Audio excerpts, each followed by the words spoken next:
Bonjour à tous et bienvenue dans cette nouvelle entrevue pétillante. Bonjour Anne-Claire. Bonjour Thérèse, bonjour à tous. Alors, comme vous le savez, en ce mois de octobre, j'essaie de me situer pour quel mois on est en train d'enregistrer l'entrevue, puisque nous, on est encore au mois de septembre. Mais donc, pour le mois d'octobre, la thématique sera donc être une femme catholique en 2023, dans une société qui est plutôt athée et déchristianisée, on va dire. Et comme vous l'avez sûrement déjà vu, cette thématique a été déployée autour de 3 axes, la foi, l'espérance et la charité. Et aujourd'hui, avec Anne-Claire, on voulait approfondir l'un de ces 3 axes ensemble, on va dire d'une autre façon que ce que j'ai fait dans les articles et dans les podcasts sur l'espérance. Là, ça va vraiment être un petit peu différent. Et on voulait toutes les deux vous parler de l'espérance. Qu'est-ce que l'espérance? La différence avec l'espoir? Comment garder justement cette espérance au quotidien face à nos péchés, face à la situation actuelle dans le monde, face aux souffrances, etc. Comment faire pour ne pas tomber dans tout ce qui est un petit peu déprime. Ça peut même aller jusqu'au burn-out, ça peut aller jusqu'à des envies ou des tentatives de suicide. Il ne faut pas sous-estimer tout ça parce que c'est vrai qu'on ne se rend pas compte de beaucoup de maux, MAUX, qui arrivent dans ce monde. Et on se sent parfois toute seule, justement, comme je le disais, femme catholique en 2023, dans une société athée. On n'a pas forcément beaucoup d'amis qui pensent comme nous, on n'a pas forcément, on a pu avoir des moqueries, on n'a pas forcément de soutien, etc. Donc c'est vrai que parfois c'est difficile. Donc on va faire une petite entrevue sur tous ces sujets-là. Et Anne-Claire, je te propose pour commencer de peut-être commencer par la définition. C'est ce qui sera le plus logique. Oui, très bien. Qu'est-ce que l'espérance? C'est une confiance pure et désintéressée en l'avenir. Donc, bien sûr, c'est une vertu théologale. Et à ne pas confondre avec l'espoir, qui est aussi une manière d'attendre, mais une manière différente d'attendre. L'espoir, c'est le fait d'attendre et de désirer quelque chose de meilleur pour soi ou pour les autres. Ça peut être considéré un peu comme une émotion ou une passion. D'accord. Donc, petite différence entre l'espoir et l'espérance. Et j'aurais ajouté qu'il ne faut pas que l'espérance, ça n'est pas une espèce de naïveté et comment dire, de naïveté un peu idiote et de se dire tout va bien aller, je ne fais rien, de toute façon j'ai confiance en Dieu, je ne prends aucune décision, je n'ai pas je ne pense à rien, je ne pense jamais à l'avenir. Enfin, ça peut être, il ne faut pas tomber dans l'immaturité de se dire sous prétexte d'espérance et de confiance en Dieu, je fais plus rien, je ne prévois rien, je ne fais rien aussi, ne pas non plus tomber dans l'inaction, de se dire tiens, il y a des choses qui vont pas dans ma famille, dans le monde, dans la société, mais j'ai espoir, c'est bon, le bon Dieu va arranger les choses, c'est bon, et puis en fait on ne fait rien parce que je vais pas dire on a trop d'espérance parce qu'on n'a jamais trop d'espérance, mais disons que là c'est un petit peu mal placé et ça serait un peu aussi c'est-à-dire, c'est pas trop compter sur le bon Dieu, mais ça serait tenter, en fait, le bon Dieu. C'est un peu aussi aide-toi et le ciel t'aidera tout simplement. Donc, il n'y a pas à tout, voilà. Tout à fait. Il n'y a pas à tout accepter. Je ne sais pas si tu voulais ajouter. Il faut être actif et aider le ciel, entre guillemets. Enfin, c'est-à-dire qu'il faut prier, il faut demander, il faut persévérer, il faut poser des actions. Et c'est ça la phrase « aide-toi et le ciel t'aidera ». Le bon Dieu, il est là pour nous aider, mais il attend qu'une chose, c'est qu'on lui demande et qu'on soit actif aussi. Donc effectivement, le bon Dieu pourvoira si on lui demande et si on est actif. Il ne faut pas tout attendre du ciel simplement, quoi. Et d'ailleurs, je ne sais plus de qui c'est la phrase « prie comme s'il n'y avait rien à faire et agis comme si la prière ne faisait rien ». Enfin, pour montrer un peu l'équilibre dans le fait que à la fois, il faut prier et en même temps, il faut agir, quoi. Exactement, c'est ça, oui. C'est les deux. Et puis, de toute façon, il y a aussi dans l'acte d'espérance, c'est une promesse de Dieu de nous aider, de garder cet espoir et cette espérance justement en lui. Et d'ailleurs, c'est dans le livre dont je vous ai beaucoup parlé en septembre et puis un petit peu en octobre aussi, le livre du père Bateman, Formation de la jeune fille. Il y a tout un chapitre sur sur l'espérance. Et je vous avais mis d'ailleurs les articles, je peux vous le relire parce que je crois que je l'ai sous les yeux. Je vous avais mis des extraits de ce chapitre sur l'espérance. Et à un moment, justement, il parle de l'acte d'espérance. Mon Dieu, je vais le réciter pour celles qui ne le connaissent pas. Mon Dieu, j'espère avec une ferme confiance que vous me donnerez par les mérites de Jésus-Christ votre grâce en ce monde. Et si j'observe vos commandements, le bonheur éternel dans l'autre, parce que vous l'avez promis et que vous êtes fidèle à vos promesses. Et en fait, le Père Bateman, ce qu'il dit, il dit, donc Dieu l'a promis, Dieu tient toutes ses promesses, et une promesse de Dieu, c'est autre chose qu'une promesse humaine. Donc nous devons lui faire confiance, nous tourner vers lui dans les dangers et dans nos souffrances. Et c'est vrai que quand on y pense, le bon Dieu a promis qu'il serait toujours avec nous. Je pense qu'on peut s'arrêter et méditer un petit peu là-dessus. Parfois, on récite un peu les actes de foi, d'espérance et de charité sans vraiment y penser. Mais là, Dieu l'a promis, quoi. Enfin, c'est pas rien. Alors après, ça se manifeste pas toujours de la façon humaine qu'on attend de nous. Mais en tout cas, Dieu a promis qu'il serait toujours avec nous. Et d'ailleurs, tu disais tout à l'heure par rapport à cette naïveté d'espérance en acceptant en acceptant toutes les épreuves, en disant de toute façon, Dieu pourvoira un peu trop à l'excès. Il y a l'opposé, c'est de désespérer, par exemple, à cause de nos péchés, de se dire, de toute façon, le bon Dieu pourra jamais me pardonner de ce que j'ai fait parce que c'est horrible, c'est terrible, d'aller en confession et puis de se dire après, mais non, mais de toute façon, c'était trop grave, c'est fichu, quoi. Et ça, c'est douter de la miséricorde de Dieu. Et il faut garder cette espérance. Une fois qu'on a la contrition, il faut effectivement regretter nos fautes. Mais une fois qu'on a eu la contrition, qu'on a eu l'absolution du prêtre, c'est bon, le bon Dieu nous a pardonné. Donc il faut avoir cette espérance aussi, cette espérance en Dieu, et savoir que le bon Dieu est miséricordieux et qu'on peut avancer et avoir cette espérance dans la vie et savoir qu'on est pardonné, quoi. Exactement. Alors, on en parlait juste avant de la différence entre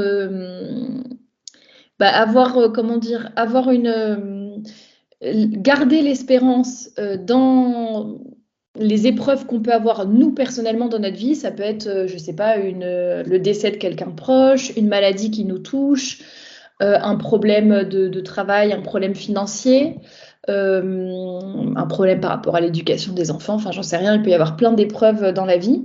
Et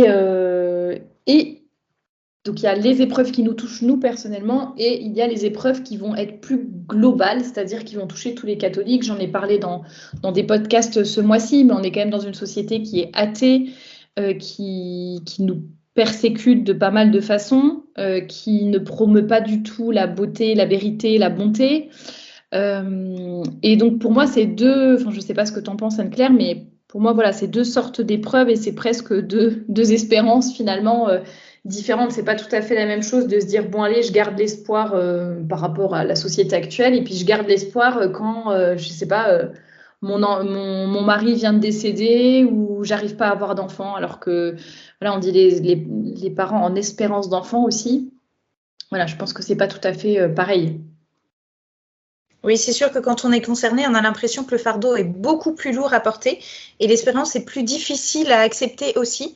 Et c'est dans ces moments-là qu'il faut savoir comment entretenir notre espérance.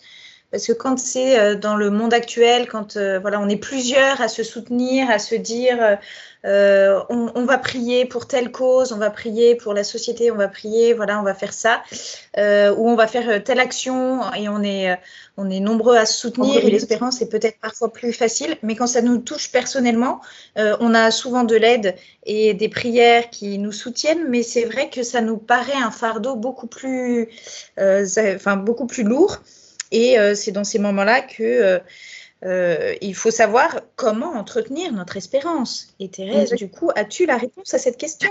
Mais non, c'est toi, Anne-Claire, qui a... Non, je plaisante. Oui, entretenir l'espérance, c'est à la fois par la... Comment ?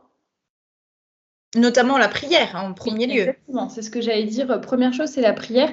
Et j'en parlais tout à l'heure, là, les actes de foi, d'espérance et de charité. Mais pour moi, vraiment, un chrétien doit les réciter tous les jours et en y pensant. Parce que ce que tu disais sur les épreuves, etc., je pense que quand on est préparé, en fait, alors, je dis pas qu'il faut tous les matins se lever en se disant, ça se trouve, il va y avoir une épreuve, un décès, un truc difficile et tout. C'est pas ça. Faut pas non plus dramatiser comme ça. Mais n'empêche que je pense qu'il faut quand même être prêt à accepter et à avoir des épreuves dans nos vies, quelles qu'elles soient. Et ça, déjà, ça va nous préparer tout simplement et nous aider à garder l'espérance. En fait, l'espérance, ça s'entretient au quotidien, même si on n'a pas d'épreuves spéciales ni quoi que ce soit, mais ça s'entretient. Et aussi le fait, par exemple, d'avoir de la gratitude, de remercier le bon Dieu pour tout ce qu'on a reçu, etc. Ça nous aide aussi à voir tout le positif et à éviter d'être toujours dans je râle, j'ai pas ce que je veux, j'ai des épreuves, etc. Donc voilà, la prière pour moi, c'est vraiment le moyen numéro 1 pour garder l'espérance, notamment quand on a des souffrances et des périodes un peu d'épreuves. Oui, et d'ailleurs, c'est ce qui permet, toutes les épreuves permettent de gagner notre ciel. Et il y a énormément de saints. Quand on voit la vie des saints, ils ont des épreuves terribles. Et c'est grâce à ça, notamment, grâce à leur souffrance, leurs douleurs, leurs épreuves, qui gagnent leur ciel. Ça ne veut pas dire qu'il faut tous les jours se réveiller en disant « Oh purée, qu'est-ce que je vais avoir comme épreuve aujourd'hui? Ça va être terrible, vite, je prie en avance. » Non, on peut bien sûr prier en avance pour offrir nos souffrances de la journée, mais en gardant ce côté positif, en disant, non pas en disant la vie est trop dure, j'y arriverai jamais, mais au contraire, mon Dieu, vous me donnez des épreuves, mais vous me donnez que les épreuves que je peux supporter. Et puis par cette prière, de toute façon, le bon Dieu nous élève et nous aide, et on ne passe que par des épreuves supportables à nos yeux.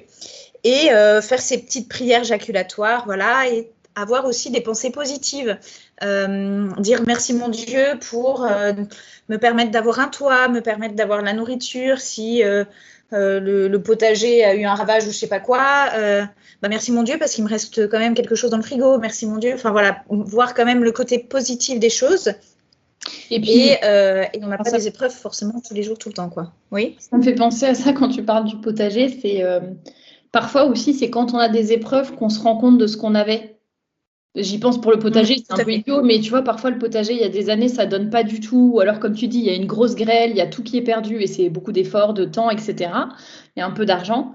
Et c'est vrai que c'est là qu'on réalise, bah oui, mais l'année dernière, j'avais plein de choses et l'année prochaine, j'en aurai plein. Et je sais pas, ça peut être pareil quand on a, je sais pas, un truc bête, mais on se casse le bras et puis on a le bras dans le plâtre pendant 3 semaines. Ben, c'est après qu'on se rend compte que, en fait, c'est quand même pratique d'avoir le bras qui est pas dans le plâtre. Ça nous aide aussi à voir les choses, de façon positive et à se rendre compte de ce qu'on a en fait au quotidien, de toutes les grâces qu'on a. C'est pour ça que je parlais de la gratitude tout à l'heure et ça rejoint ce que tu disais sur le fait de remercier, de voir ce qu'on a, etc. Et les oraisons jaculatoires, je rebondis juste sur ce que tu disais, mais n'hésitez pas à voir quand vous avez des pensées négatives qui vous viennent, ou, la vie est dure, ah non, pas encore ça, ah non, ça je supporterai pas, il y a encore un tel qui fait ça, une telle qui m'écrit ça, ou j'en sais rien, voilà, selon les épreuves et les souffrances, les difficultés. Thérèse m'a encore envoyé un message, j'en peux plus, elle me redemande une entrevue pétillante. Voilà, et ben au lieu de dire ça, non mais c'est vrai, ayez des petites phrases, empêchez-vous vraiment de penser négativement comme ça, essayez en tout cas d'avoir le réflexe tout de suite de convertir cette pensée négative avec une petite prière, mon Dieu, j'ai confiance en vous, mon Dieu, j'espère en vous, une phrase de la Bible, mon Dieu, je sais que jamais vous me donnerez des preuves au-dessus de mes forces, le Seigneur est mon berger, je ne manque de rien, vous voyez, des petites phrases comme ça, un peu toutes faites entre guillemets, mais pour contrer un petit peu vos pensées négatives. Je ne sais pas si tu as des autres choses. Oui, voir le côté. Oui, voir tout le côté optimiste, en fait. Et plus on est optimiste, plus on a l'impression que la vie est facile et on se laisse plus porter. C'est vrai que moi, j'ai tendance à être très, très optimiste. Je crois que toi aussi, Thérèse. Mais du coup, il y a des jours où tout va très, très bien et tout. Et on se dit, ah, merci mon Dieu, c'est génial et tout. Et après, on se dit, oh, mais si je veux gagner mon ciel, je vais forcément avoir des épreuves. Et là, on panique un peu en disant, oh là là là, tout va très bien. Qu'est-ce qui va me tomber dessus prochainement? Non, il ne faut pas voir comme ça. Mais il ne faut pas chercher les épreuves à tout prix parce que je sais que j'avais discuté de ça avec quelqu'un une fois. Et je discutais avec la personne un peu justement vie spirituelle, etc.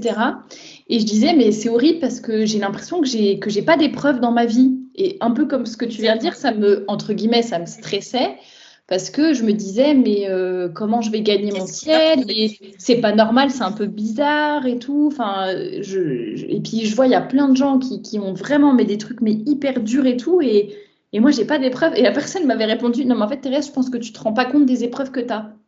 Et en fait, Oui, c'est voilà. vrai qu'il y a d'autres gens, d'un regard extérieur, ils se disent, bah, en fait, moi, je pourrais pas supporter telle ou telle chose. Et en fait, nous, quand on est dedans, bah, on se dit, bah, non, en vrai, ça va. Bon, il y a des jours, c'est plus facile que d'autres, mais bon, voilà, ça passe. Et en fait, donc, Justement parce que le bon Dieu nous donne les épreuves qu'on peut supporter. on peut supporter. Et puis, selon l'attitude qu'on a face à ces épreuves, et si on voit beaucoup, beaucoup de choses positives, moi, je sais qu'il y a des choses difficiles dans ma vie, mais je pense que je prends le temps aussi justement, de remercier et de voir tout ce qui est positif et génial et toutes les grâces que je reçois vraiment de façon très abondante du bon Dieu. Du coup, bon, bah voilà, les épreuves. Et puis, quand il y a des épreuves, je dis au bon Dieu, bon, bah. Mon Dieu, attention, si vous enfin, c'est pas des façons, enfin, il faut parler respectueusement au bon Dieu, mais je lui dis un peu en rigolant, mon Dieu, si ça, vous voulez que ça soit mon épreuve, va falloir m'envoyer beaucoup de grâce pour m'aider à supporter et à passer à travers cette épreuve. Moi, j'y arriverai pas toute seule et il faut savoir demander aussi au bon Dieu et à la Sainte Vierge des grâces, tout simplement, mais poliment. Exactement, et ça me fait penser à une petite anecdote. Un jour, j'avais un problème de voiture très, très, très important. Je crois qu'on m'avait percé les 4 pneus de ma voiture. Je travaillais le lendemain en libéral, donc il me fallait absolument la voiture. Et on était dimanche, donc impossible de trouver un garagiste ou quoi que ce soit, un garage ce moment-là. Et puis je travaillais le lendemain matin, quoi, à 6h, 7h. Donc j'étais mais dans un état pas possible, désemparée, etc. Et à la messe, je dis, oh mon Dieu, bon bah débrouillez-vous, moi je ne fais plus rien. Là, je peux plus rien faire. Je suis désespérée. Je n'y pense plus, je vous confie tout. Et je sors de la messe et là, il y a un de mes amis qui me dit ah, au boulot, je sais plus quoi, au fait. Et puis, en fait, il est garagiste et j'avais pas du tout pensé à lui. Et du coup, je lui parle de mon problème. Il dit ah, mais pas de souci, demain, j'ai un créneau de telle heure à telle heure, je viens chez toi et je te le fais. Et 2 minutes après, ma collègue m'appelle en disant demain, je ne vais pas avoir besoin de toi, on n'a pas assez de patients. Donc voilà, tout a été résolu comme ça. Je vais pas, voilà, il suffisait de demander. Voilà, comme quoi parfois, il faut, une fois que nous, on a tout fait on a fait tout ce qu'on pouvait faire, faut aussi Voilà, demander les grâces du bon Dieu, soit pour qu'il vraiment il nous trouve une solution, soit tout simplement des grâces de soutien moral. Et parfois, c'est pas des choses qui peuvent se dépatouiller comme ça, mais au moins des grâces de soutien. Hmm. Est-ce qu'il y avait d'autres choses que tu voulais ajouter, Anne-Claire? Par rapport à l'espérance, je me disais pourquoi pas donner quelques synonymes pour qu'on comprenne un peu plus ce mot-là.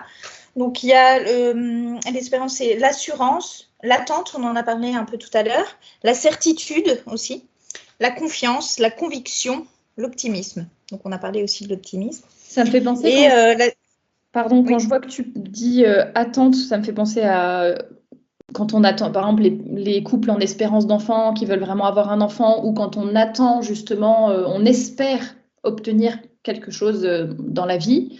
Et ça me fait penser au fait que, je sais plus ce que c'est la phrase exacte, mais mon Dieu, aidez-moi enfin, je sais plus si c'est exactement ça, mais en gros, aidez-moi à espérer, enfin, à attendre ou à vouloir des choses qui soient selon votre volonté, parce que parfois dans la vie, on se dit, ah bah tiens, j'espère qu'un jour j'aurai ci, j'espère pouvoir faire ci, faire ça. Alors déjà, il faut voir si on arrive à mettre ça en place, faut être toi et le ciel t'aidera. C'est bien beau de dire, par exemple, j'espère que je pourrai vivre à la campagne, par exemple, ou j'espère que je pourrai acheter une maison, mais en fait, on fait aucun effort pour chercher une maison, pour aller voir sa banque. Enfin voilà, si on fait pas les démarches concrètes, on n'y arrivera pas, c'est sûr. Donc déjà, nous, faut bouger. Et je pense que c'est important aussi de demander au bon Dieu de nous montrer où est sa volonté pour qu'on n'espère pas des choses qui soient contre sa volonté non plus. Mon Dieu, que votre volonté soit faite. Et voilà, mon Dieu, je vous demande telle grâce. J'aimerais beaucoup, je sais pas, avoir un deuxième enfant, vivre à la campagne, trouver un mari. Enfin, je sais pas, il peut y avoir plein de choses. Mon Dieu, moi j'aimerais bien ça, mais que votre volonté soit faite. Je reste soumise à votre volonté. Voilà, c'était juste une parenthèse. Vas-y, je te laisse. Exactement, et de demander d'être en paix par rapport à ce qu'il aura voulu pour nous aussi. De dire, bah, écoutez, si vous avez, nous, on a un très très grand désir par exemple, d'enfant, de deuxième enfant, d'avoir une maison, de ce que tu disais, mais si c'est pas votre volonté, aidez-nous à avoir une acceptation et une paix profonde si votre volonté est ailleurs. Et c'est vrai que ça, c'est une demande qui est très difficile à faire, mais au final, qui nous aide beaucoup. Est-ce qu'on parle d'espérance dans la Bible? Enfin, oui, j'ai la réponse, c'est oui, mais comment parle-t-on de l'espérance dans la Bible? Voilà, ce sera mieux comme question. Eh bien, comme une attente confiante. Et c'est le désir de recevoir les bénédictions promises pour la justice. Donc, les Écritures en parlent souvent de l'espérance comme de l'attente de la vie éternelle par la foi en Jésus-Christ. D'accord, ouais. Donc c'est vraiment ce désir de vie éternelle, enfin oui, de bonheur dans le ciel, quoi. Ce désir de retrouver le bon Dieu après la mort dans le ciel. Et peut-être qu'on pourrait donner quelques symboles de l'espérance. Oui, il y a un petit symbole à l'espérance qui est assez. Comment? Le vert, la couleur de l'espérance? Non, il n'y a pas un truc comme ça? Oui, tout à fait. Si. Le vert, c'est la couleur de l'espérance. Le symbole, c'est l'encre. Ah oui. Qui permet la fermeté dans la foi, la conscience, la pauvreté, les tribulations et le salut. D'accord. Donc c'est un beau symbole. Et ben, je pense qu'on a fait le tour là en parlant de. Sauf si non, j'ai vu que tu voulais parler d'une dernière chose, je crois, sur la vertu. Sur les vertus, la vertu, oui, c'est désirer Dieu en tant qu'un bien possible à atteindre avec l'aide de Dieu. Voilà. Et si tu veux terminer en chantant le chant de l'espérance, n'hésite pas, Thérèse. Ben, on t'écoute. Vas-y, je fais la deuxième voix. Ah oui, on peut faire ça. Bon, alors ça sera un bonus après. Et vous devrez payer très cher pour nous entendre. Voilà. Mais du coup, on fait que le refrain parce que je me souviens plus du reste. En tout cas, merci beaucoup de nous avoir écoutés jusqu'à présent. On espère que ce podcast vous aura plu. Et on vous dit à très bientôt pour une entrevue pétillante. À bientôt.